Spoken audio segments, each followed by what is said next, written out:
sit there, bask in the euphoria.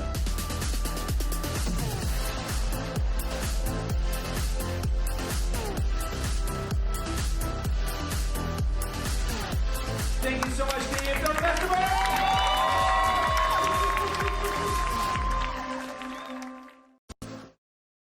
Hi, everyone. My name is Jen Pogue, and I am very proud to serve as the industry series producer here for the Canadian Film Fest. Here at the CFF, we are devoted to the celebration, promotion, and advancement of Canadian filmmaking talent. I would like to start by wishing everybody well who's watching today. On behalf of the CFF, we hope that you are staying safe and healthy. An immense thank you to the frontline essential workers who are out there putting their health at risk to ensure our safety. And thank you to those who have stayed at home in an effort to flatten the COVID-19 curve.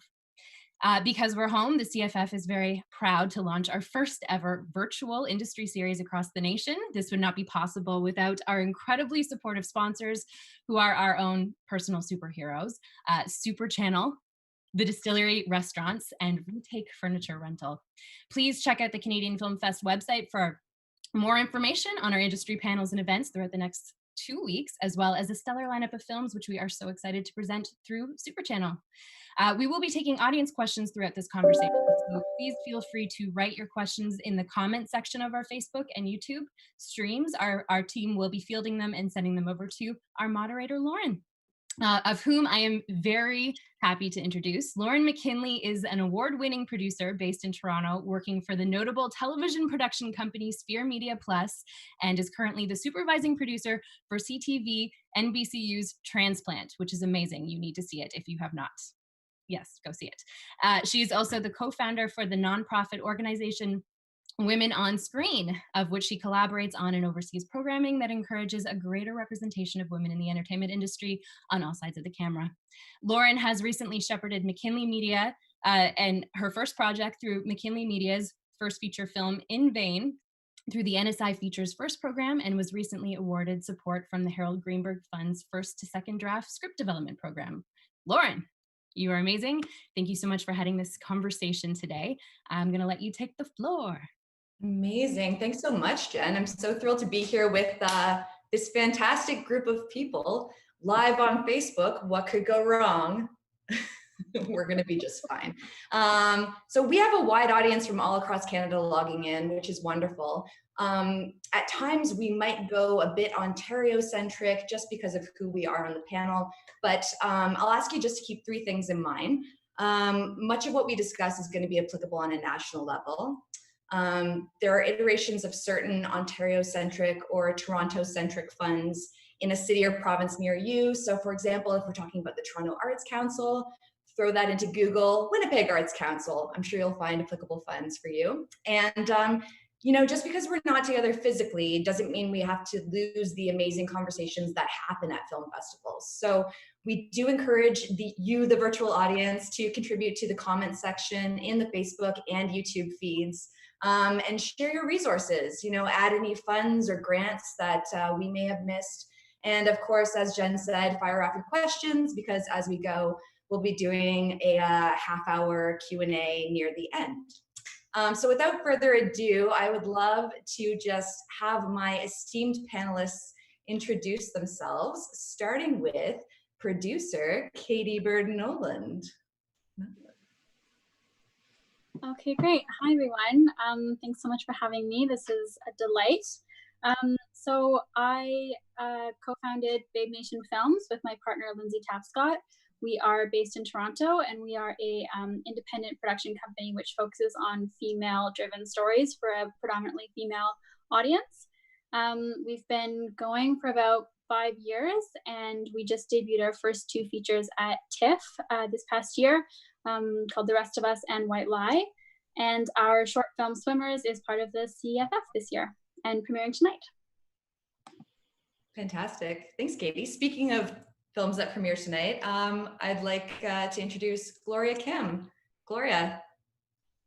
Hi, thanks for having me, everybody. I'm Gloria Kim. I'm a writer, director, and producer based here in Toronto. My first feature, Queen of the Morning Calm, is going to have its virtual premiere tonight. I'm a director by trade. I've worked with such amazing companies like Sinking Ship and Breakthrough Entertainment, and I'm so happy to be here. We're so happy to have you, Gloria. Next up, we'll meet Justin Rubello from A71 Releasing. Oh, well, thank you, CFF. Thank you, Lauren, and thank you to all the sponsors, Super Channel, who's hosting the event tonight. So very exciting. I'm the CEO of A71 Releasing. I joined in January. We have a number of exciting things happening here. We're equally a production company as we are a distributor. And as of this coming Monday, we will actually also be a fully functioning international sales agent. We have somebody exciting that we'll be announcing soon joining our team on Monday. So we're very excited about that. And then we've got Bruce McDonald's Dreamland coming out today on VOD, so on premium VOD. So we're excited about that. And we've got new releases coming up every Friday through August. So we're excited. Lots going on. So yeah, there you go. Exciting. Busy summer for you guys, but thanks for joining us today. And also joining us today from Ontario Creates, Kelly Payne. Hi, good afternoon, everyone. Thanks for joining us. So my name is Kelly Payne, and I'm the program consultant that administers and manages the programming for film and television for the agency.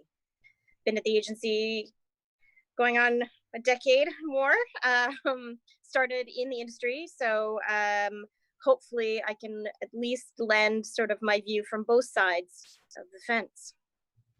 Terrific. Thanks so much, Kelly. And last but not least, President of the Harold Greenberg Fund, Mr. John Galloway.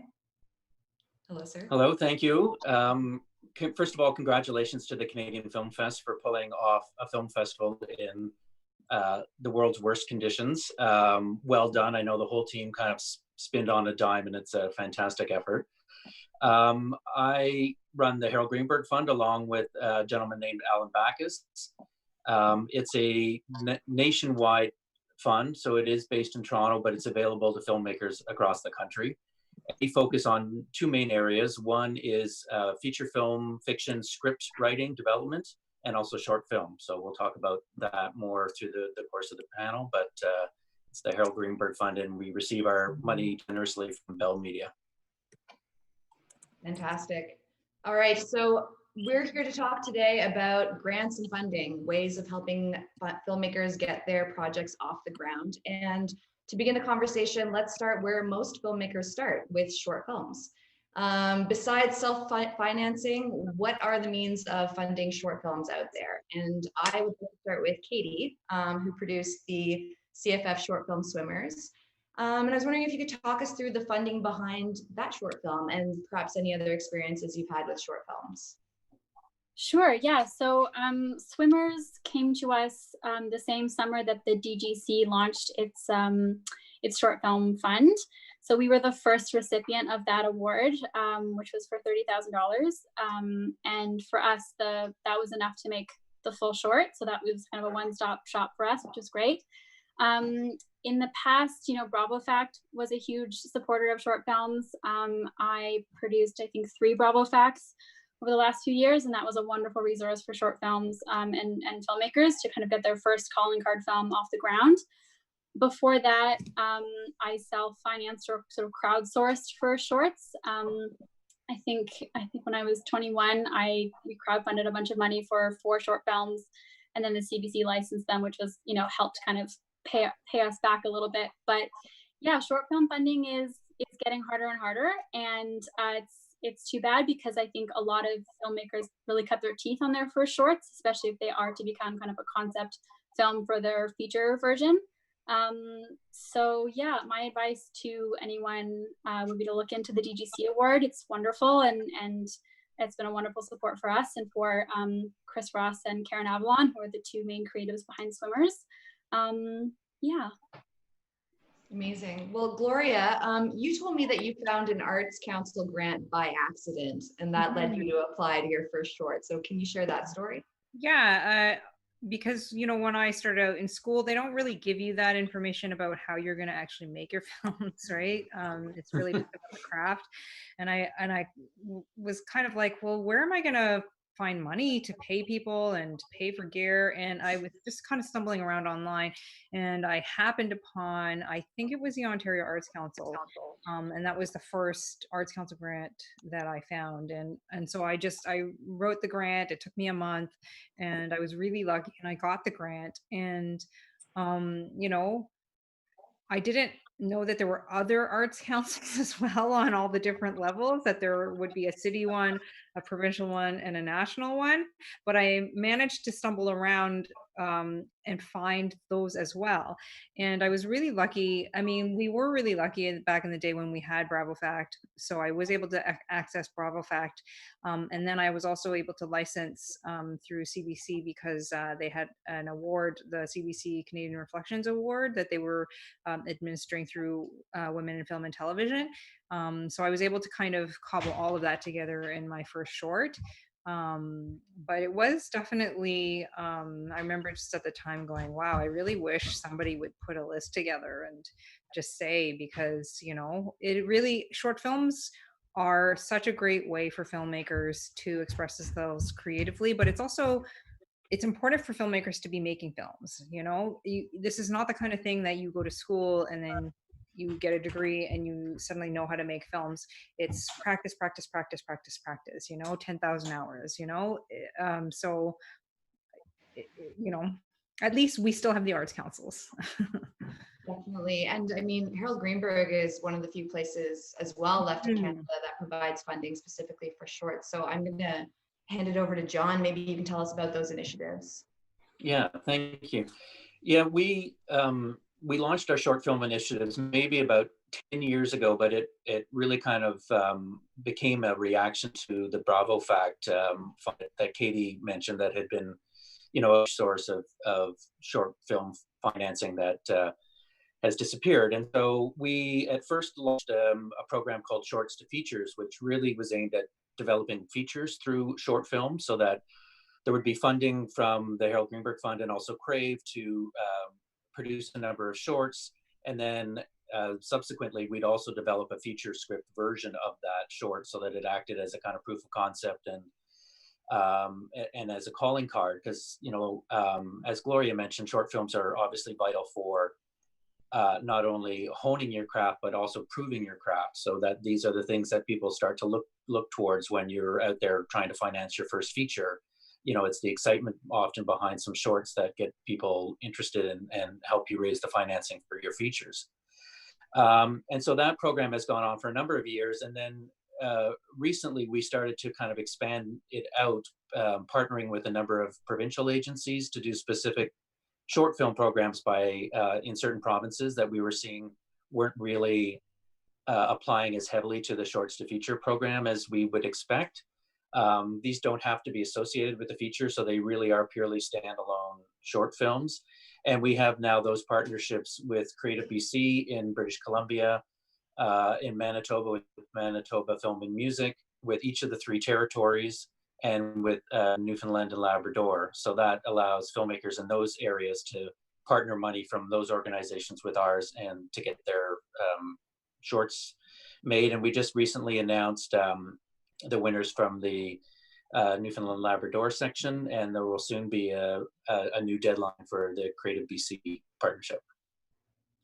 Fantastic. Yeah, it goes to show people should constantly be kind of searching, because there is no full list, like Gloria said. Like, for everyone out there watching, I know that if you look onto certain film festivals, you can find initiatives. Christie Pitts Film Festival this year was like funding a batch of short films from local filmmakers for their 10th anniversary fund. So there's always new things popping up. And Justin, I don't know if you can contribute to the conversation about creating at this budget level or self-financing. Any scrappy tips? Yeah, I mean, you know, the amazing thing about filmmaking, especially the creative process, is, you know, it really is about just going out there, executing your ideas, coming up with the best possible content, and then putting it out to the world, and you know, seeing how people react to it.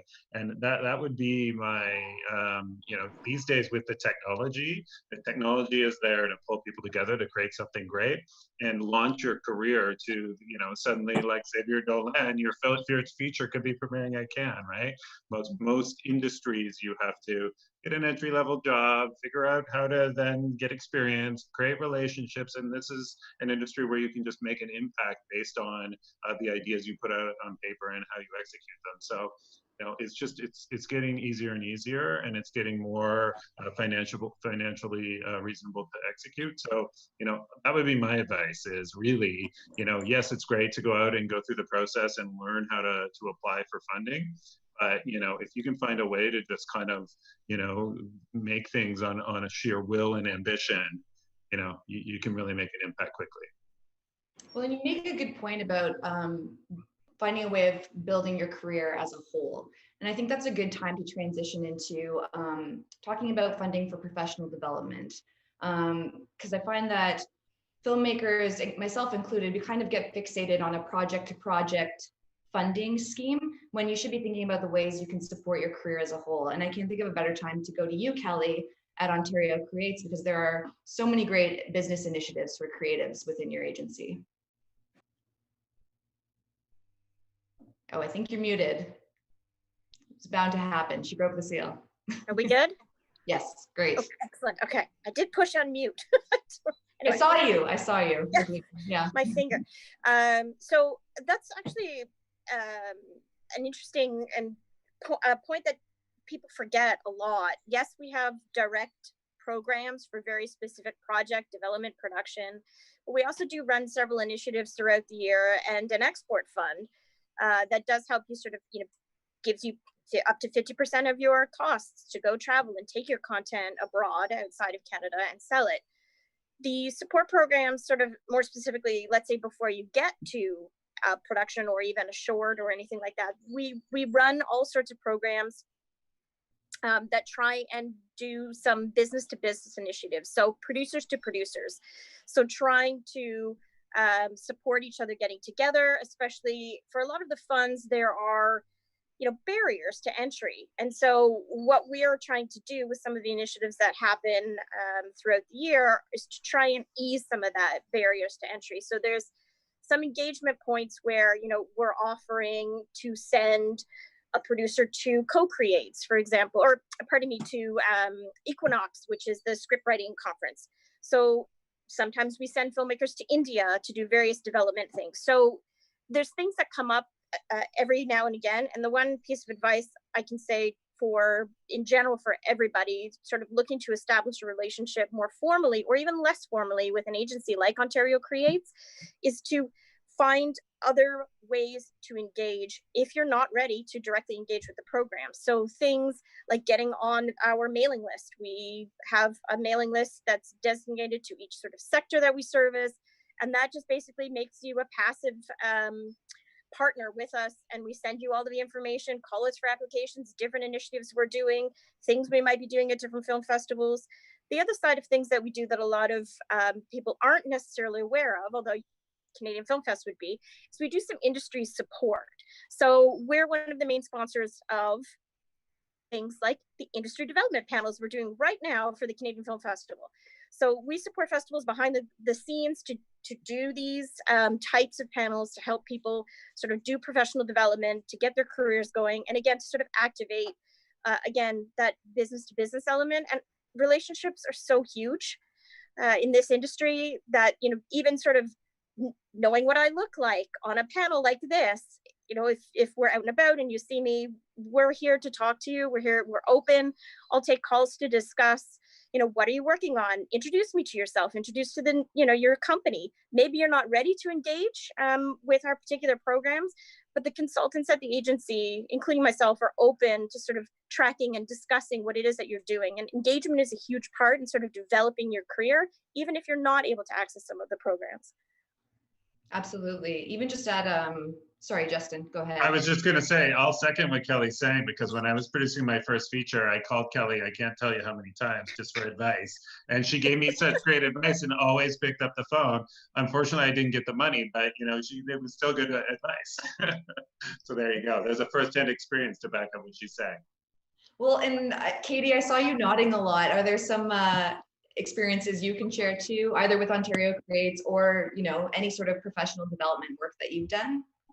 Yeah, totally. I mean, Kelly specifically has been a guardian angel for Babe Nation. I think, Kelly, I don't know if you remember that frantic phone call we had about Ghost BFF like 5 years ago, but yeah, the Ontario Creates has been a wonderful, they are a wonderful part of the industry. We've been lucky to receive the export fund a couple of times, which has really helped us make a more global name for Babe Nation. And yeah, I think that there's sort of this misconception sometimes amongst young filmmakers that it's sort of like them against the funds, when it's really like, no, the funds are there to help you make your movie. And the sooner you can get to know them and introduce yourselves to them and become friends, really, the easier it's going to be and the more collaborative and easy it's going to be for everybody. So my advice to filmmakers who are always starting is like, go take a meeting with Kelly, go meet Dan Lyon at Telefilm, like go introduce yourself, because you make movies that represent who you are. So these people need to get to know you. Absolutely. And John, you and Alan are constantly out at, in filmmaker labs. I met Alan through the NSI last year. Is it important for you to kind of present that approachable face of the fund as well? Yeah. I mean, we're not out with filmmakers right now, which will be an interesting, new normal, I guess. Yeah. The role of film festivals and the role of conferences and markets and things, but let's just park that for a moment. Obviously the film festivals across the country really are focal points for industry get-togethers. Certainly the big ones like TIFF and Hot Docs, but then St. John's Women's Film Festival and Whistler. I'm the facilitator for the Whistler Producers Lab, which is something I'll give a shout out to on somebody else's film festivals panel, but that starts next week. And, there are a lot of these initiatives, NSI, they're not necessarily funding, but they're, free development, free support, free, or sometimes not free, because sometimes you have to pay for them, but well worth with the money to bring in some mentorship to move a project forward. And it does provide another way of, getting support on your budget. If you're expanding your network through these initiatives, you're building relationships with crew and collaborators and vendors. And when the time calls to ask for help, you have a Rolodex of people you can call on. Gloria, I think that came up in a conversation you and I were having. And you've also taken part in a lot of career building initiatives, if you want to talk about this. Yeah, I mean, for Queen, I was part of the Women in the Directors Chair, and I went through several of the programs. I went through the Career Advancement module, which was amazing, and then won the Women in the Directors Chair Feature Film Award, which included a ton of sponsorship as well as money from Greenberg. Thank you, John. And then did the Story and Leadership program there, and that was incredibly helpful. And you meet your peers and you get really great feedback, and you meet mentors and you work with them. I also did the CFC Directors Lab, and that was a really wonderful program that was rigorous and really helped me just in so many levels, in so many ways, and connected me with people that I still am in touch with and still connect with. And I think that's the thing too, right? It's like, it's not just the mentorship, but it's the connections that you have with your peers that you'll have for the rest of your career or the rest of your life, and they become your friends, and they're your resource, and you can ask questions, and you don't have to feel you don't have to feel silly asking those questions, right? And you can just, share, right? And have people read your scripts. And so for me, I've found the mentorship programs invaluable. Oh, and NSI as well. I've done NSI. So it's been a really wonderful experience. Well, with that, keeping that in mind, I just want to remind people, feel free to engage in the comments section. And even though we can't meet each other in person, engage with each other virtually.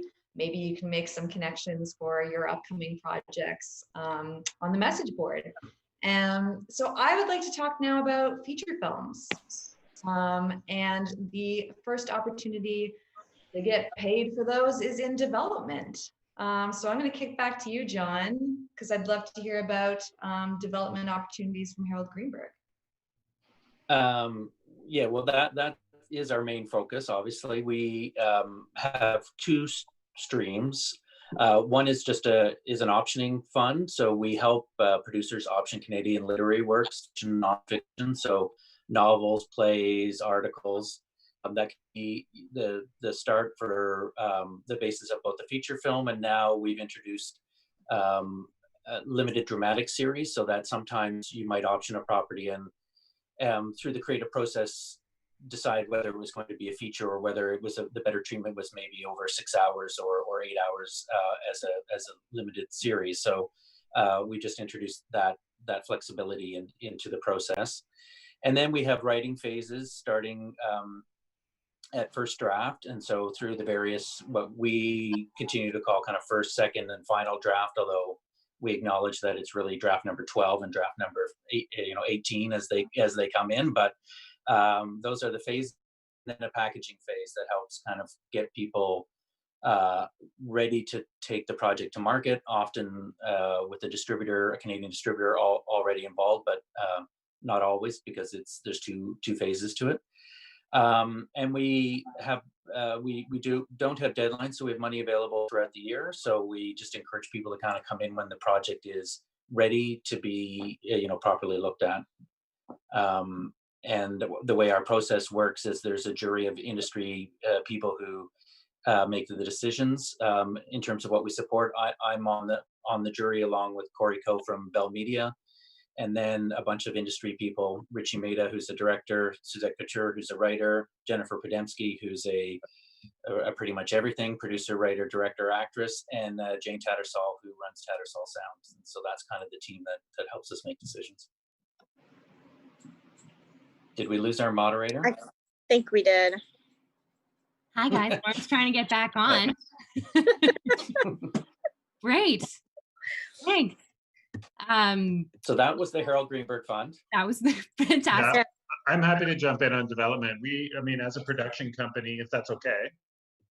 I'm not going off script, Jen. Yeah, okay. As a production company, we do, develop scripts, whether for film or TV movies. We don't do a lot of development in that we're certainly not putting up, the kind of development loans to develop the content that John does, but we are interested in, concept at early phase. We are interested in the potential of becoming a producing partner on feature films. So, that is, we have a head of development who works in-house. And so we are interested in engaging at that stage when you think your project is ready and you're looking for that production, back room. We have 4 line producers in-house. We have a full accounting team. We're producing, not under COVID, but once we all come out of it, we are producing on a regular basis. So, we can aid there. And if it's a project we like that we think we can produce, we can engage at the development.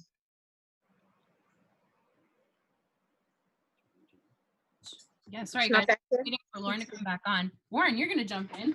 Hi everybody, my name is Warren. How's it going? I've been following this along. Excellent discussion so far. I guess where Lauren was heading with her questions was, if you're a brand new director, filmmaker, writer, and you want to start really putting together your package, what are some of the key things you have to think about when approaching either the Harold Greenberg Fund or Ontario Creates or any of the funding agencies, in terms of what do you need physically to put these things in? And do you need a full package? Do you just need a script? John, maybe you can start talking about this. Okay. Yes, you definitely need a script, because we believe that those things are important. And, that's really kind of I'd say our decision to support a project is based really on the script and the track record of the team, and what we call the pathway to production. So that the team involved in the project can see that through to the end, and at a budget level that matches the experience of where everyone is at. And so we certainly do develop scripts for the micro budget program, Talent to Watch at TIFF, and also the regional level, which would be mostly the kind of entry point for emerging producers. There are eligibility criteria for all of the funds, and Kelly can talk to that in terms of Ontario Creates and the new funds that they've launched, which I think is a huge deal for Ontario-based producers, because money in development is scarce, that's for sure. But basically every fund wants somebody on the team that has been through it before, and that can be, that's the producer that makes the project eligible. It doesn't mean that they have to be the only producer or that they have to own the whole thing. They can become on as an executive producer. It's really that guiding hand, and that is something that is really kind of the first gate that most people have to go through. Is the first question back is, well, how do I meet somebody like that? And so maybe we'll talk about that later. Well, and it might Kelly? be, yeah, it might be good to throw Ontario Creates is definitely part of this equation. When you're bringing in these projects at first glance, what are you looking for? And then we'll open up to the filmmakers about taking their projects to you guys first. Sure. I'll back up and just sort of talk a little bit about our new development program. So we have a new development program that is launched for 2020. And it is mirroring the no deadline that Harold Greenberg has. So this is a new thing. So it's now a rolling deadline. You can apply throughout the year up until the end of January of 2021. There are some eligibility requirements, which John actually alluded to the biggest of them, which is there's a producer track record that has to be established. And you'll see through the guidelines as you go and take a look on our website what those requirements are. But we're open to having discussions to try and engage with new and emerging producers. So the door is not essentially closed to you. There are some other sort of, dollar bars to pass, etc. But the idea is we have opened the fund up, one, to a rolling deadline, so there is no deadline. And then two, we also have multiple stages. So we're engaging across the entire development spectrum, right from an like early option.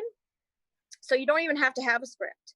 You don't have to have a treatment. You just need to be looking for an option. So if you have some costs related to initial option rights, then that can absolutely come in as a phase of development, all the way down to package and polish, where you're looking to sort of keep momentum going to gain that last bit of financing so you can actually push towards production.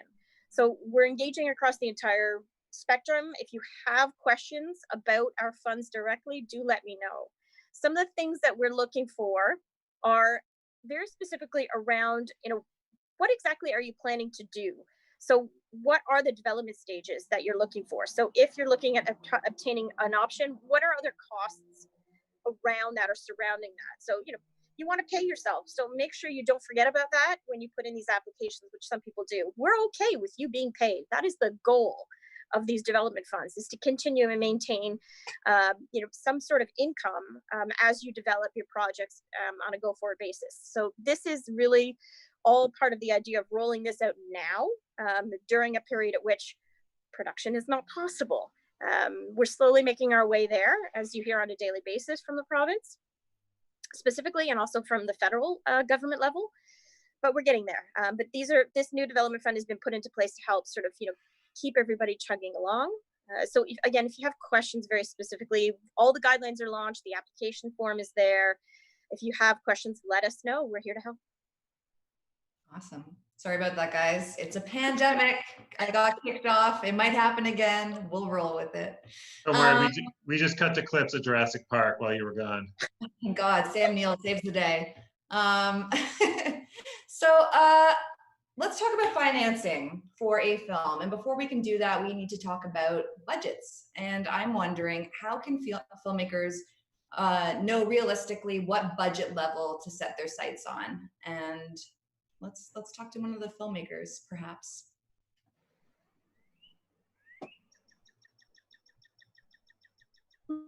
Do you mind if I jump in? Yeah, would love it. Okay, great.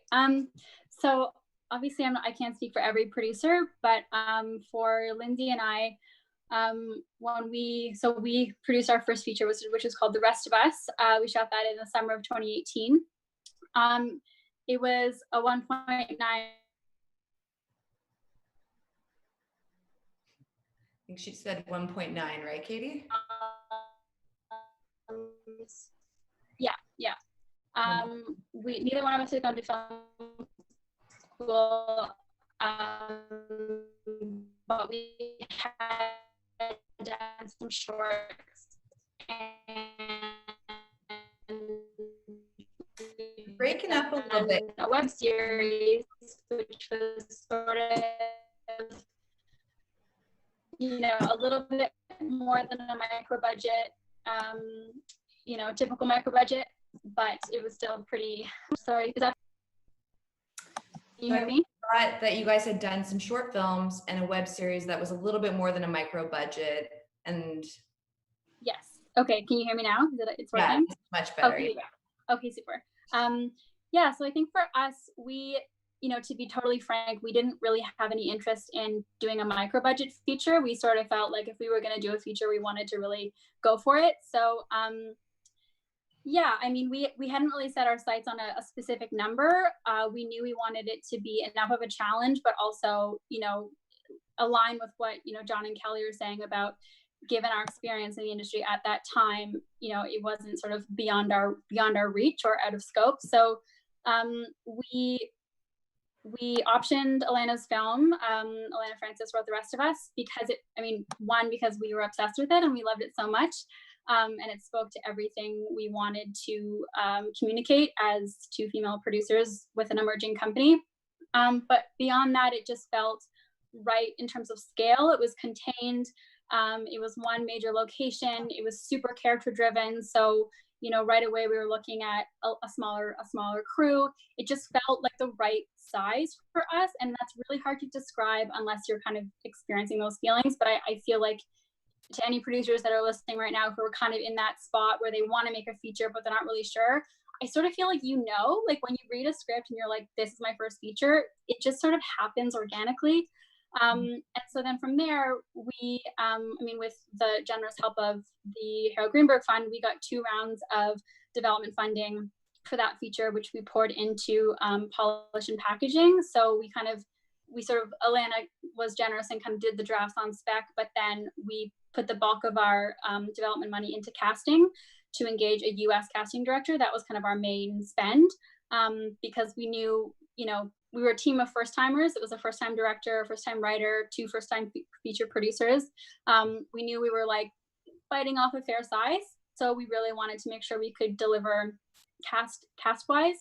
So yeah, personally speaking, 1.9 felt it was a good number for us to start at. I think there's also a degree of, when you talk to the funds, I don't think we would have gone to Stephanie Azam for our first feature for the National Fund. I don't think that would have flown. You sort of have to take the steps, but it's really also a matter of comfort. If you are a producer that's okay to do $100,000 as a feature, good for you. We didn't feel that was the path we wanted to take, so we sort of jumped up a level at that point. Mm-hmm. Yeah. Justin, you and I talked a lot about what elements make up a logical budget scenario. Do you want to talk a little bit about that? Like how you know that you can go for something higher, or how a filmmaker might find like the most success in a micro budget? You were directing that to me, right? Yeah, okay. Yeah, cool.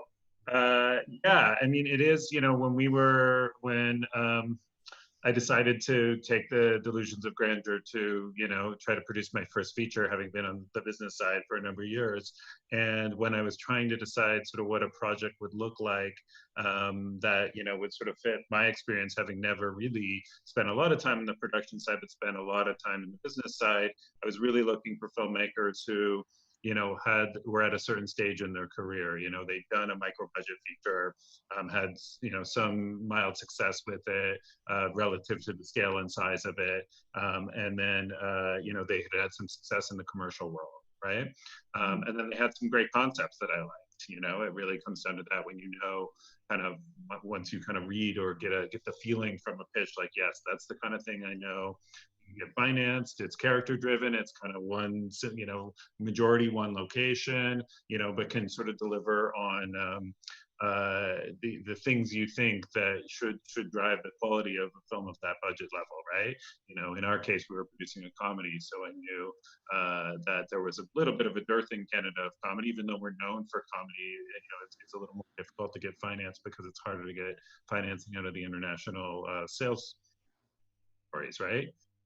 So, you know, but I knew that there was a dearth in Canada. I knew that it would be attractive to telefilm, that these guys, that the guys that I partnered with would have, you know, the career momentum that would, you know, come together for a budget like this. So, you know, and so we just built it, you know, brick by brick, you know, just gave it its own momentum and tried to move the needle forward on you know, on sheer will. But, you know, I have to say, Bell really was the first one to say yes on a pay TV pre-sale. That really gave us the momentum to make everybody else feel like it was real. Like I said, we tried to pull in Ontario Creates, but we were an interprovincial co-production, meaning we were going to shoot it in Manitoba and we were posting in Ontario. So just the financing didn't make sense for Ontario Creates, as an example. So learning that as part of the process made us go, okay, let's pull that out of the budget. Now, how do we fill that, right? So, you know, we were lucky to work with Urban Post, who came on as a producer for our post-production, and that helped up the financing. You know, and then luckily Telefilm, you know, said yes at the national level, and we were kind of a go-pitcher. But structuring it as an interprovincial co-production really allowed us to kind of maximize the tax credits and get to a level of about 1.6. But, you know, to Katie's point as well, then casting became a really, you know, a big part of the process. And we were lucky that at one point we engaged an executive producer out of LA who just had a lot of personal acting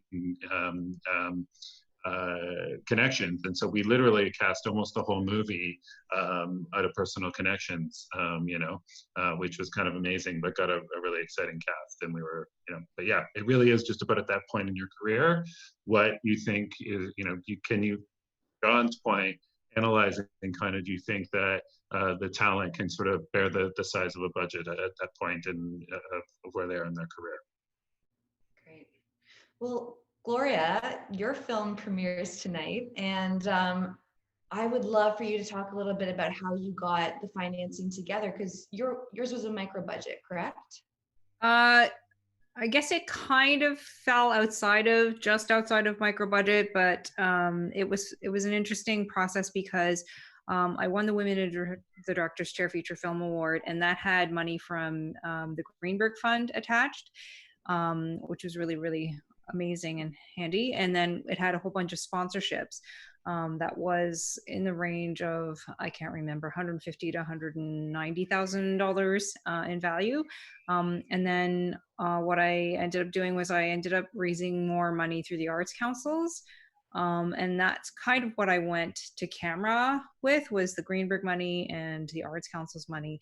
And then I ended up going to Telefilm and getting a chunk of money in their subsequent year budget. So that ended up helping a lot in terms of doing more shooting and helping in post. So that it was, you know, it was an adventure. I'm not gonna lie.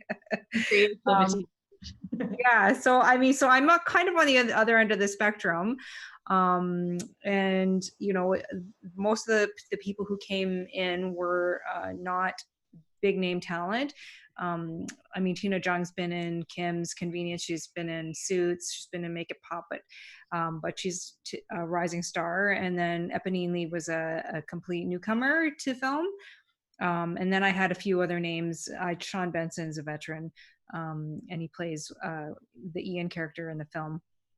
But it wasn't like a big star heavy film. It was very much Begborough steel, but it was what I could raise. It was what I could do, and I didn't want to wait around anymore. I had just kind of had it with, like, you know, hoping that I was going to get the money. And I think that was a big factor in why Telefilm came in, because I had gone to them a couple of times before and been turned down. And when I was able to just say, hey, you know what, I'm just going to camera, I'm going to camera with this money that I have in hand. I know that I can do this. I know that I've got these great actors, and I've got this great location because I was able to get Fillmore's, and I'm just going to shoot. Telefilm was like, okay, well then we'll support you in this. So that was what I had to do. That was my journey. I think everybody's journey is different. I think that like getting turned down is such a rite of passage, and but I would love to talk. Like, we get asked all the time, what makes for a successful application. And, you know, Kelly, you and I talked a little bit about just reading the guidelines, but maybe you and John could talk about, like, from a funder's perspective, what a winning application is, what it looks like for you too. I think it's different for both of us, just because there's a couple of things that make that difference. One, it depends on how the fund you're applying to is administered. So knowing how the fund is administered is extremely helpful. Sorry if there's some background noise. Because, you know, sometimes there's external juries, sometimes it's internal decisions, sometimes it's entirely different, or, you know, there's certain elements that are important to one fund that may supersede other elements in other funds. So when you're applying, it's extremely important to figure out what is the key importance for that particular fund. And just because you get turned down through Ontario Creates one time for a project does not necessarily mean that we don't ever want to see that project, or that project is not actually valuable to the province or to the fund. Our particular funds, particularly in production, very specifically, I'll talk to, there's two elements to the way funds are looked at. One is in direct respect of the strength of the project itself based on the criteria that is published in the guidelines on an annual basis. And then two, because we actually have deadlines, each deadline has a certain cohort or number of projects. And so not only is the project coming in looked at on its own, but it's also looked at against all of the other projects that have come in for that particular deadline. So sometimes, in Justin's example of when he came in with, I'm going to lose my camera, sorry, with the interprovincial co-production, maybe there would have been another opportunity at a different deadline, depending on what came in. Maybe we will get some lower Ontario spends, which would have put that particular project ranked a little bit higher. So it's really sort of dependent. It's a twofold thing. It's the strength of the project, but it's also what else is coming in, which is the great unknown for each deadline. So please don't take a no, I will always say this, as the end of the project. There's always a chance for discussion. There's always a chance to reapply for Ontario Creates funding. We do have a limit of 3 times. But what we try and do in the discussions, which we offer feedback, by the way. So if your answer is a no, I'm more than happy to take the time to talk to you about why that occurred. What else can we do? So next time that you come in, your application will be closer to a yes or a yes. So what are the deficiencies based on our fund? And our deficiencies may not be the same as John's, which may not be the same as Telefilm's, which may not be the same as the NOHFC or the Northern Ontario Heritage Fund Corporation, for example, if you're looking sort of at the greater funding scheme. So I don't know, John, if you have any other input on that? Yeah, I would say certainly our fund, you know, we're not looking for a particular type of film where we support all genres, different budget levels, filmmakers at different parts of their career. So it's not like, you know, I can say, wow, if we really had a zombie comedy that takes place in Vancouver, that would sail right through, although that would be fun. But what I would say for what is very important for emerging filmmakers that we don't know is to start the dialogue of us getting to know you ahead of when you apply. You know, please don't call us like the minute that your application rolls in and you know, start that dialogue. We want the time to watch previous work, to get to know you. Maybe you need to come in and tell us a bit about who you are and the strategy for your company. that becomes less necessary as we work with you, as we start to work with you. Then we know, and we're having more frequent phone calls and touch points, you know, through the process of a project. But you know, Katie, I'm not sure exactly how we first met, but that was the approach you guys took, right? Was to start a relationship, because it's going to be a long-term thing with any fund or any potential broadcast partner or distributor. So I will throw it over to Katie. Yeah, I think, I mean, I'm just trying to remember when we came in to talk to you guys, but I actually can't remember. But Kelly, I remember coming in to talk to you about the rest of us, like before we applied. And we didn't get it the first time. And then we had a really great call with Kelly and Aaron Creasy, and you guys were so generous and wonderful. And it was like, you know, we were going fast and hard in our financing. I think we ended up raising everything in about 10 months. But it was so helpful at that time to get that feedback, because for us, you know, we are here for the long term, so we want to have those relationships. And Lindsay and I always say that no is the second best answer, because with no, it's like there's work to be done, there's improvement to be made, and that's only going to make you a better filmmaker, a better producer. So yeah, from our call with Kelly and Aaron, we went in the second time, and by the time we got that application in, we had lined up telefilm, we had a pre-sale from Crave, we had an Urban Post deal, we had a tax credit certification letter. We were just like it was a much stronger package.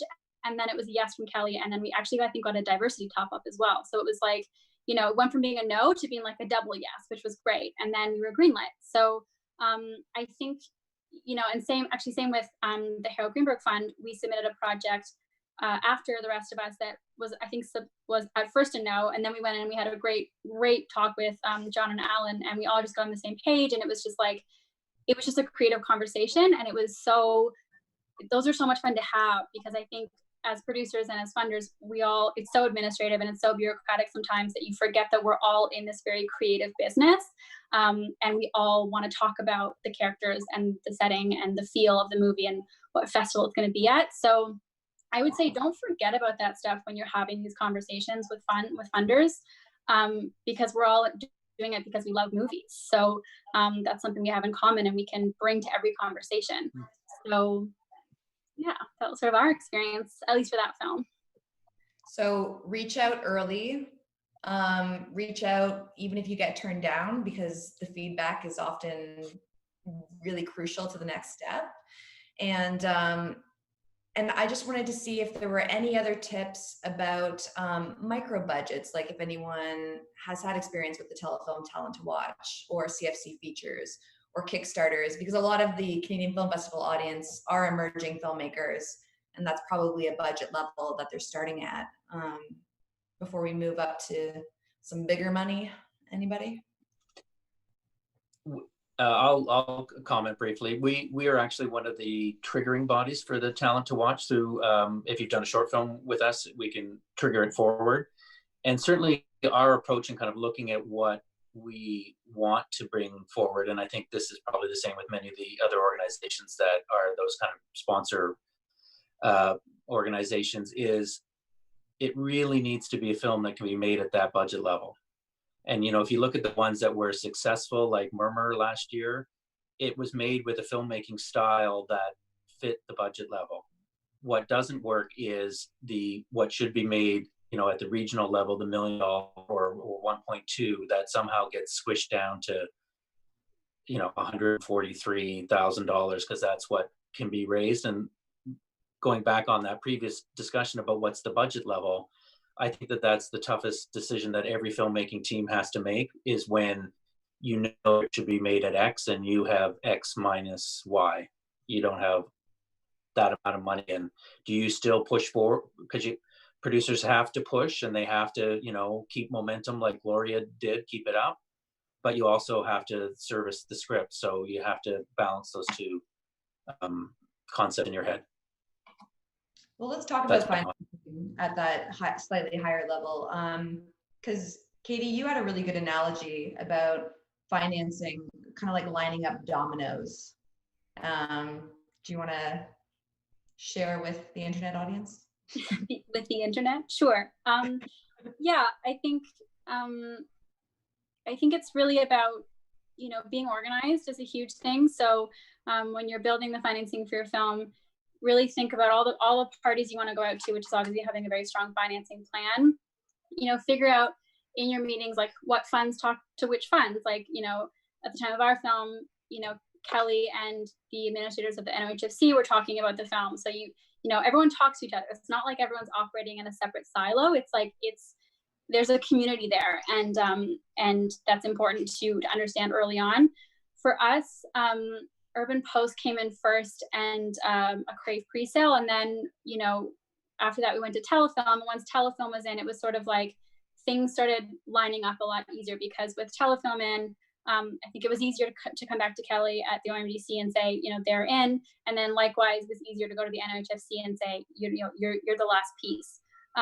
So I think looking at it that way is helpful, and also can sometimes, I'm a very type A personality kind of person. So if you can think of things like, okay, I need to do this first, and I'm just going to focus on doing that. And then once that's done, that's going to lead me to part B, and then I can do part B, and I can really execute it. And just kind of working your way through it is at least how we do it. And, also I think the more you do it and the more you sort of put these financing plans together, you understand how certain funds relate to others, or you understand if you're asking for X amount of dollars from one fund, maybe you should be a little more modest when you're asked to someone else. So you kind of, it's like I keep using game references, but it's like a puzzle. It's like a puzzle domino bonanza, I guess. Yeah. Love it. Love checking things off the list. Justin? Yeah, that was my, we had very similar experiences, and it is like a domino effect. But it's interesting because, you hear a lot of these funds, and I'd love to hear Kelly's point of view, because a lot of them want to be the last one in. Right, so it is sort of this okay, well, Telefilm wants to be last in, but OC wants to be last in, and NOHFC will be earlier, but the other ones, right? So it's interesting to manage that optic and perception of kind of always cart before the horse a little bit. If OC comes in, the Telefilm will come in. If you get this actor, then Telefilm will come in. So each project has a little bit of its own trajectory that way, but it is really which piece is going to fall first to make the whole domino fall across the board. And are there other funding sources that you're typically looking at for a budget under 2.5, or that we haven't mentioned, Justin? Well, certainly distribution. Go on. Yes, exactly. So yeah, you're always, it is good. It has become more the norm to try to get a pay TV pre-sale, right? And that has always been, whether you're doing that via your distributor or whether you're doing that directly. Although, it's become harder and harder to get the pay pre-sale. It used to be that the CRTC had a mandate where each dollar that was committed at the pre-sale stage, the broadcaster got a $1.50 credit for it. And that went away a few years ago with the Let's Talk TV changes, and it is really a shame. And I actually think it's one of the biggest issues we face as feature filmmakers, that it is harder. There is no real incentive for these broadcasters to commit at the pre-sale stage. So and I actually think that has to change. I don't want to cause any wrinkles over at Belgium, but I think we all kind of agree that there is no reason for that regulatory legislature to not exist anymore, right? And it should actually be extended to all of our partners, all of the potential platforms that exist in Canada, whether they are born from Canada or not. But having said that, yes, as a distributor, we are looking to help give green lights and momentum to these kinds of projects. And, we want to support the films that all the same funding bodies are supporting. We want to support talent as they're rising. And then when they arrive, we are equally interested in being involved with the projects at a micro budget stage as we are Bruce McDonald's new movie, right? So, we're looking for the projects that we're in the good movie business. And we can service it all across Canada from tip to tail, whether that's on theatrical, whether that's on VOD, whether that's on airlines, and library services and pay television across all the broadcast landscape. So, we really want to consider ourselves a true partner, and, we're in the good movie business. We want to, help give momentum to local producers. And as a distributor, we're a Canadian film first distributor. I think we're the only distributor who actually defines themselves that way. How early should filmmakers be approaching you? It really is. I mean, we're looking at, of course, the first thing is the quality of the script, but we are looking at the financing plan and how real it is. If you send me a financing plan with a lot of unconfirms and no real logic to how those dominoes will fall, then it's kind of we may take that a little less seriously, or we might say, come back to us. We like the script, but come back to us, or we might even just give advice. We like it, but we can't commit now. But as you get further along, maybe let's keep in touch. And once you get to that right stage, then we can work from there. But it's always, the elements are, where is the financing? How good is the script? And then what are the marketable elements, right? And that could be cast, but that could also just be, there's a very clear audience to mobilize, whether that's because it's a certain genre, or whether it speaks to a certain audience base, or it could just be, hey, we really believe in this creative and we think that it's going to be really impactful and it's going to move the needle with, really high profile film festivals, so each one has its own different element, but those are generally the things we're looking at. So you should be coming to us as you're starting to get your production financing together. Got it. And Kelly, at Ontario Creates, when you and I were talking, there was a bit of, I guess, a misconception. I didn't realize that Ontario Creates came in for lower than $1 million at different levels. Do you want to talk a little bit about the ways in which filmmakers can access your resources? Sure. I'm now experiencing a large thunderstorm. So if you hear some thunder in the background, it's my apologies. I'm actually outside in the most quiet place in my house is outside. So yes, so we several years ago introduced a diversity enhancement. So this is a part of the Film Fund for production very specifically. So for production very specifically, there's some lower budget thresholds that exist to try and engage at projects with lower levels. So for example, if you are a female-led, gender parity-driven project, like The Rest of Us, for example, which is one of our first projects through the door, actually, that was approved under and through our diversity enhancement. It's a lot about the voice, the vision, the team, etc. So you can then have a budget that is less than $1 million. So our minimum is $750,000, and that is under of the diversity enhancement. So it's taking it down a bit. It doesn't go to micro budget level because we are more geared towards sort of the business elements of a project. And so what is the investment in the province in spend and creative hires? And so this is where that sort of higher budget level comes from the existing stream of $1 million. But we've been able to move that down to try and engage with more producers on an earlier stage by bringing in a $750,000 budget top to our diversity enhancement. So if you have a story, if you have a script, if your team isn't, all men, really, even if it is all men, actually, that'll work too. It's very broad. It's open to the provincial definition of diversity, which again is extraordinarily broad. So it's people of color, it's gender diversity, it's sexual orientation, it's many, many different things. The other element to it is we also engage with filmmakers in non-English and non-French films.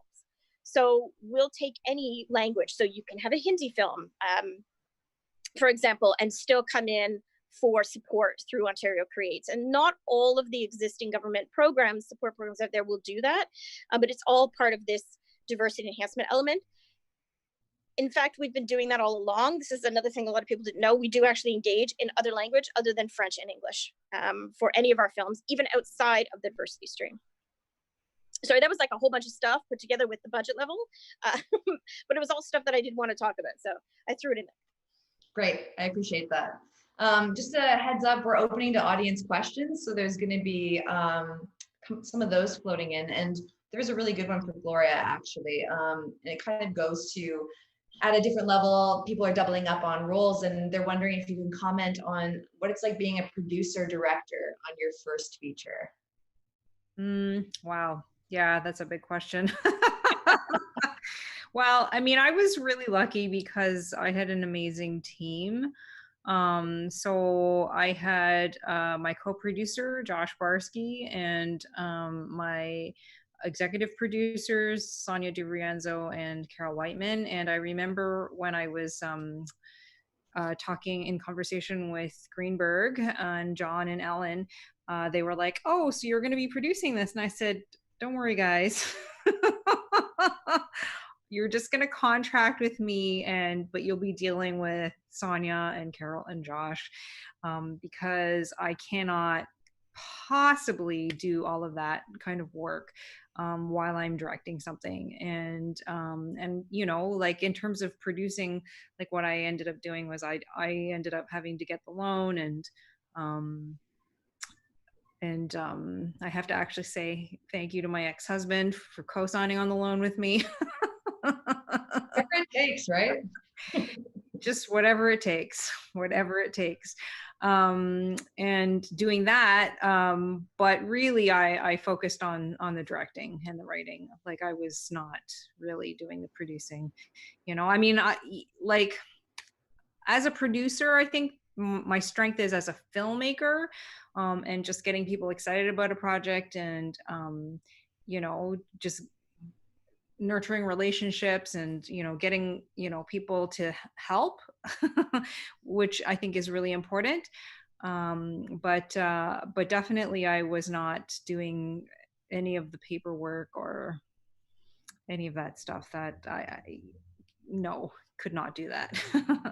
You just, Yeah. you can't do it all, right? You need players on your bench, basically. Yeah, And I mean, I'm very blessed because I have line produced in my career. I've done a lot of line producing and fundraising on a smaller scale. And so I feel like I have that in terms of knowing what to ask for and what not to ask for, and the trading game that's involved in making choices. So I think that was immensely helpful, making my first feature and being a producer, but definitely, you have to have help. absolutely. Guys, we talked a lot about kind of setting it up, but there's questions for funding for after the fact. And I was wondering if anyone could speak about certain funds or grants that are available for post-production on a feature. It's an audience question.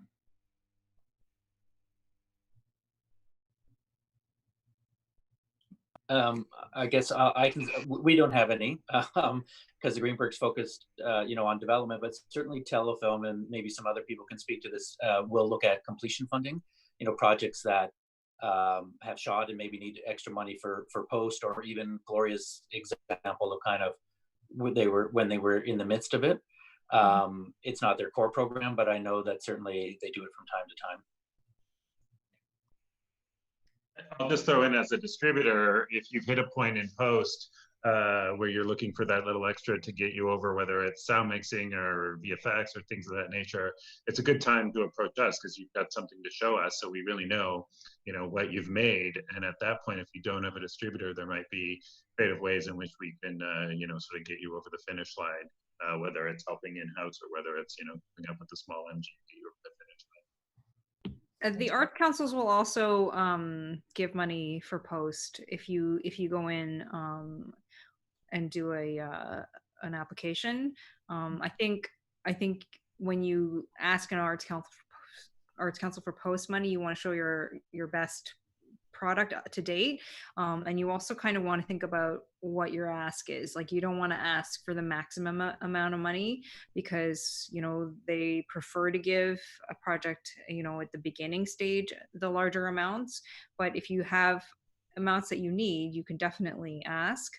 And then the NFB also used to do like a small fund for emerging filmmakers. But you can't have made more than 3 projects, but they'll essentially they'll give you money for post, and what they'll do is they'll pay a post house. They'll give a check to a post house. I think I can't remember, $3,000. It was called the Filmmaker Assistance Program. I think it still exists. There's a similar question about any resources for ways to market and distribute a film. I'm looking at Justin, but anybody. Well, yeah, I mean, you know, certainly for telefilm supported projects or projects that telefilm, you know, they don't necessarily need to be telefilm supported, but generally speaking, they would be. There is the marketing fund, right, which can be accessed either through us as your distributor or directly as a filmmaker, then with the right sort of advisory team for distribution. So that's, you know, typically what we would access. And then I think Ontario Creates has a filmmaker direct marketing. Yes. We do, yeah. The sort of caveat to our marketing and distribution initiative, which does go directly to the producers. So it's there to support if there's a partnership with a distributor like A71 or B71, for example.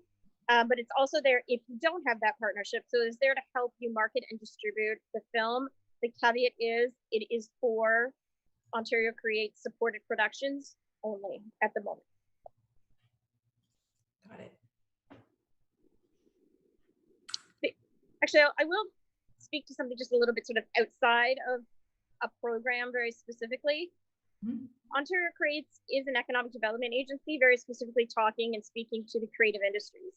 And of course, film and television is one of them. So anything that we can do to help support our Ontario filmmakers, like help you with your social posting. So if you are an Ontario creator and you have something that's happening, let us know. Because there are ways that we, through our social channels, through our communications team, which is constantly promoting the province, and our creators who live and work within the province on our social platforms. So we're there for you outside of our programs, as you know, we sort of alluded to earlier. So that is one of the ways that we can help support, as small as it may be, to help bring attention to what you're doing and who you are. And that's great. And I feel like signing up for newsletters and following people on social media is such an easy thing to just do. And then you constantly have this stream of reminders coming into you whenever you're on your email or you're on Twitter. Are there other ways that you guys on the panel kind of stay on top of all the initiatives that are available?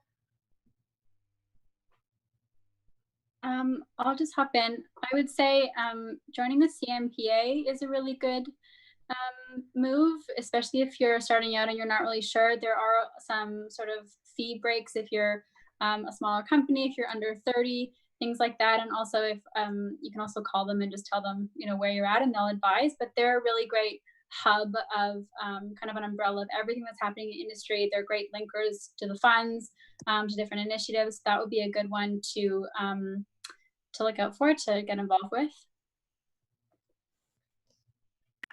There are some organizations like Cast and Crew, for example, that actually put together booklets or digital booklets every year of international funding that's available through agencies, private funds. They dip into the US, they go international. So, you know, our counterpart in Germany, for example, or Australia. So they tell you sort of everything internationally. So there are those things that exist that do sort of on a higher level give you an aggregate of funding that's available. But then there's this sort of, you know, micro funds, the arts councils, the municipal funds that are available through, you know, municipal arts councils or committees. They may be small in scale, but sometimes they can help you sort of get, you know, to that mile, especially for development or post-production. You know, $2,700 or $5,000 is there, offered through, you know, there's a couple I can mention in Ontario, but I know that they're nationwide, depending on the city that you live in. So I would definitely take a look at what is happening at the municipal level in your city, in your town. And I live in a very small town, I will tell you. And we have something that is in the works. We are putting together a local committee, and so we're working towards this. So definitely there's going to be stuff available at the municipal level, though smaller, but they really want to support content creators to live and work in every town across the province. So. And there are lots of pushes online, like on certain Facebook groups. Inc. Canada is a good one for writers, run by Karen Walton. They're constantly posting, script competitions or writing incubators, writing labs, any sort of support they can give to writers. If you're a member of an underrepresented community, there are lots of niche groups that support amplifying of those voices. Female filmmakers, for example, can follow WIFT or Women on Screen, Breakthroughs film festivals to hear about initiatives for women in film. I know the group BIPOC TV and Film for Black, Indigenous, People of Color filmmakers is run by Natalie Younglai and Jillian Mueller, and they're constantly posting stuff for emerging creatives in that community. The Real World Emerging 20 program has a deadline coming up on June 1st. It's just, I really hope that people are sharing these groups in the comments, because there's so many out there that you can look at a smaller scale, a municipal level, or just online, and you can be accessing those funds. Let's see, I have a couple other questions. Ooh, here's a good one. Private equity seems to be a mystery to people. Any recommendations for finding investors?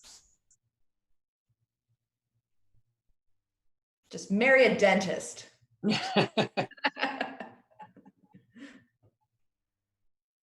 Yeah, that is okay. The great unknown. Is how do we get into that? And there are a lot of people who are interested, but often don't take the leap or the plunge in the end. Mm-hmm. So, trying to understand the business of film can be a little bit difficult for your standard sort of investment folks that you would normally go to for other things like, digital media, for example, or R&D in different sectors. So it's tough. It's relationships. Again, this is what it's about, but it's also ensuring that you help the investment community if you happen to have some context in that community, or philanthropists, to understand the business side of things, and having them really understand what the reality of their return on investment is going to be, and the fact that we're all sort of supporting this particular piece of content together. And so there are certain things that do actually have to happen on the back end, particularly if you have some government funds invested in the film along with private investment. So though I can't sort of tell you where these guys secretly live or gals secretly live and where to find them, these are just a few of the things that I wanted to sort of touch on about private investment. And private investment can literally mean anything. So one of the things I do want to flag is when you're coming in to a government fund, for example, and you do have private, there goes my phone again, and you do have private investment listed, make sure it's very clear as to what that is, because there's different sort of impacts on what's called private investment when you're presenting a particular financing structure. Sorry, that doesn't answer the question directly. This is the best I can do. So I wanted to at least offer some advice on private investment. Oh, it's great stuff to keep in mind. Katie, you had your hand up, and then I'm going to go to Justin right after. Yeah, I mean, it's really just to echo what Kelly said. It's about relationships. And I think when you first make your film, it can be nerve-wracking to ask for money from friendlies or family or friends who might be willing to support it. But I think the further you go in your film career, I think those conversations do get easier as you also as a filmmaker understand what your needs are and also what the needs are of the other funds, like Kelly mentioned. So it's good to have, and I think especially if you can make a short with some private money, just so you can execute your vision the way you want. That's a good starting place, especially because the risk is a bit smaller because the numbers are a bit smaller. But certainly, I mean, I know for Lindsay and I, we're looking at alternate financing methods for other projects, partly because it just, we have those relationships now, but also because, it does open things up creatively a little bit if you want to look at talent outside of Canada. So it's a long conversation, but yeah. Justin? Yeah, I was just dovetailing on both Kelly and Katie's comments. It really becomes about ROI and the structure. And I think your point, Katie, as you understand the different needs of the other financing pieces, and then figure out how your potential private investment fits into that. Because I think anybody who's putting up their own money, if it's not to support a friendly or a family member to launch their career, it really becomes about how are they getting their money back, you know? And that is the big difficult part, and that's the most difficult risk in all of this. So it really becomes about how creative can you get, and how much assurance can you give anyone who's going to put money in, money is coming back. Because the reality is it's tough, right? You know, if you're not taking your fees out of the budget, to see that money come back, it's like, you know, one in whatever big number you want to put.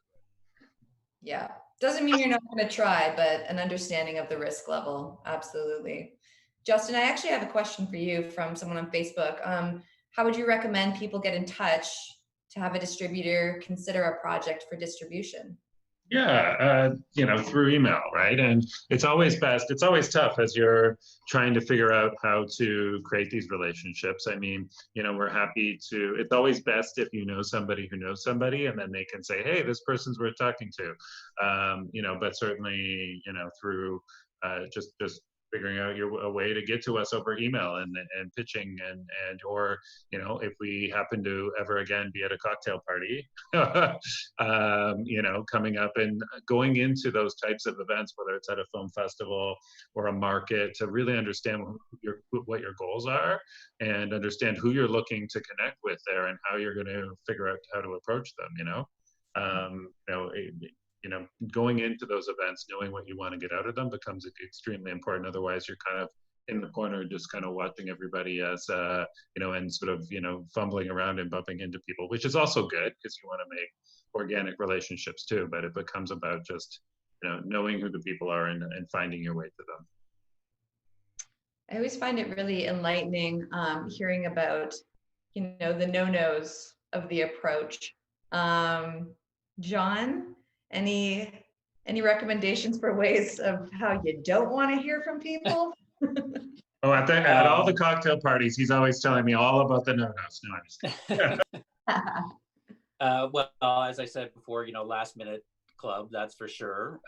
You know, before a deadline or before, you know, kind of the frantic 5 calls in a row before some decision is being made. I think most people in this industry don't respond to what I call the used car salesman approach, right? I think we want to have real conversations. And I have had people, you know, come up in a cocktail party and say, I'm here to meet 3 new people today, and you're one of them. You know, all these stupid devices to connect and stuff. I don't think they work. I think you just have to, if you're trying to meet somebody, you know, a producer that you want to have come on to your film, do the homework, watch their film so that you can have a real conversation with them. And most people in this industry are pretty giving of a small degree of their time, you know, not an excessive use of their time, but a small degree of their time. Totally. That's actually a good transition to Katie, because actually someone had a question about what's the best way to approach a producer with a feature script. I don't know if that kind of parlayed into what you were going to say, but yeah. Yeah, I was just gonna, echo off of what John said, and also kind of loop it back to swimmers. I'd say, like, when you're sending someone a cold email, specifically a producer, know what kind of movies they make. Lindsay and I get emails all the time with like hot babes in bikinis with machine guns, and it's like, we will never make that movie and we'll never read that script. So, like, know who you're sending it to and know why you're sending it, because it just makes you look bad because you didn't do your basic research. Karen, who wrote Swimmers, she's a rare case of a cold email that worked. She sent us a cold email with her script Swimmers, and she curated a bunch of really beautiful images that she paired with the script. And it was like, her email came out of nowhere. We'd never met her before, but just like the tone of her email was so genuine. It was so heartfelt. You could tell that she really loved her project and was being very calculated in who she was trying to bring onto her team.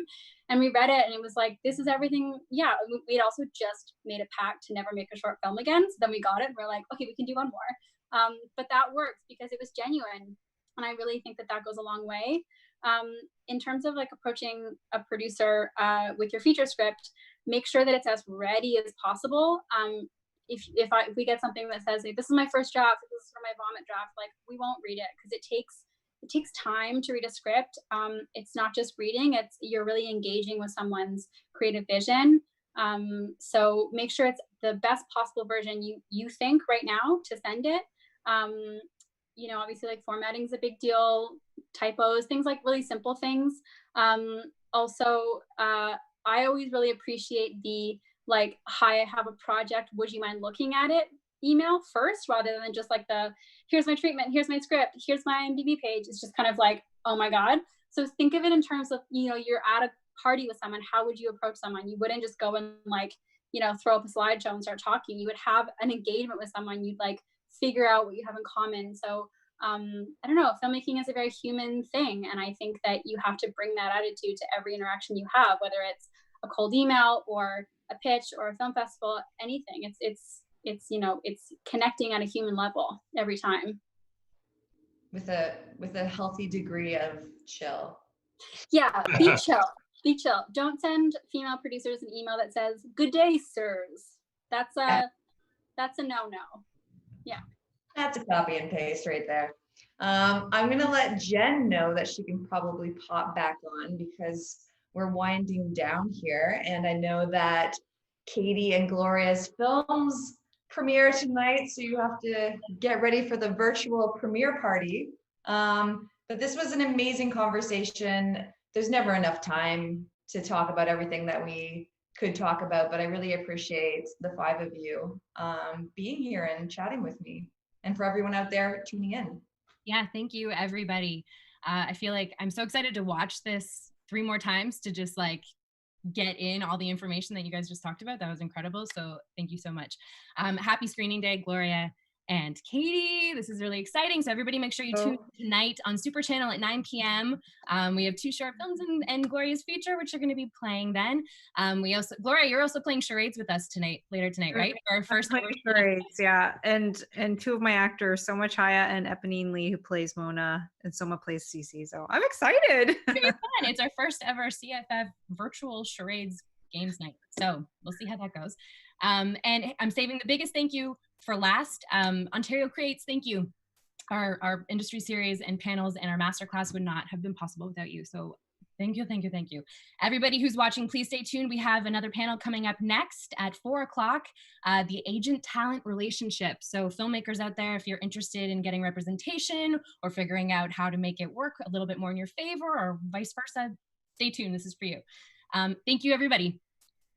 Thank you. Bye. See you soon. Bye. Hello, my name is Wendy Potonsky, and I'm the managing partner and owner of Retake Furniture Rentals. Retake is once again a proud supporter of the Canadian Film Festival and is working to contribute to the Canadian film and TV industry by making it an easy and sustainable place to do business. Retake understands the importance of set design and the dynamic nature of the film and TV industry, which is why we created a company to specifically support Canadian filmmakers. Retake provides sustainable short and long-term furniture rental options to meet production schedules and product needs. Our in-house upholstery services can tailor our product to meet your set design requirements and match your color schemes. We use sustainable approaches to minimize product going to landfill when you no longer need the furniture on your set. Retake can also assist you in setting up your office with sustainable alternatives to keep your team working safely as we all head back to work during this unprecedented time. Our goal is to help you create memorable sets. Stay safe, everyone, and enjoy the films and shorts at this year's Canadian Film Festival.